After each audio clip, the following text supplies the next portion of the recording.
প্রত্যেক দিনের মতো আজও আমি বেরিয়ে পড়েছি এই রাস্তার ক্ষুধার্ত বাচ্চাগুলোকে খাবার খাওয়াতে। এরাও আমার সঙ্গে বেরিয়ে পড়ে, আর এটাই আমার সবথেকে বড় সমস্যা হয়ে ওঠে। কারণ একটা এরিয়ার ডগ অন্য এরিয়াতে গেলেই সেখানেই কিন্তু মারামারি শুরু হয়।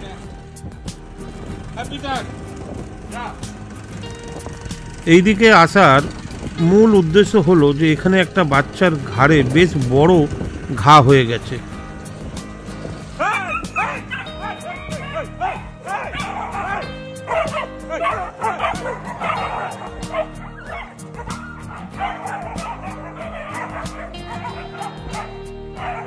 তো আপনারা দেখতে পেলেন একটা এরিয়ার ডগ যখনই অন্য এরিয়াতে যায় কতটা এগ্রেসিভ হয়ে যায়।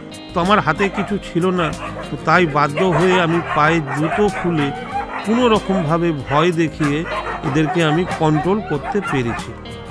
এদেরকে কন্ট্রোল করতে গিয়ে এদেরই খাবারের বালতিটাও পর্যন্ত আমার উল্টে গেছে।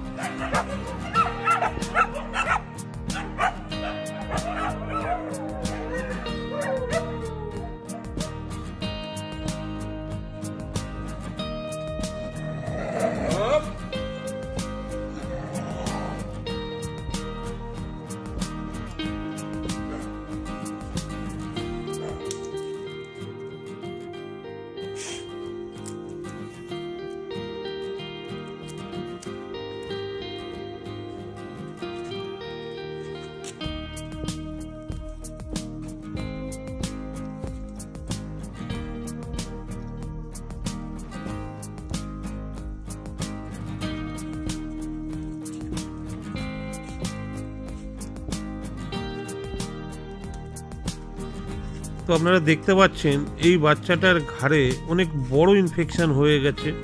তো আমি চেষ্টা করি প্রত্যেক দিন ওকে খাবার এবং তার সাথে ওষুধ, কারণ খাবার খেয়ে এনার্জি পাওয়ারটা তৈরি হবে, আর ওষুধে যেটা হয় ওর ভেতরে যে ম্যাগটগুলি আছে ওটাও মারা যাবে, এবং যে টিস্যু যেটা রয়েছে সেটা খুব তাড়াতাড়ি যাতে রিকভার করে। আর আপনাদের কাছে আমি রিকোয়েস্ট করব, যে যাকে মানেন, আল্লাহ, ভগবান, জিসাস, প্রত্যেককেই আমি রিকোয়েস্ট করব আপনারা প্রার্থনা করুন যাতে এই বাচ্চাটা আগের মতো সুস্থ সবল হয়ে বেঁচে থাকে।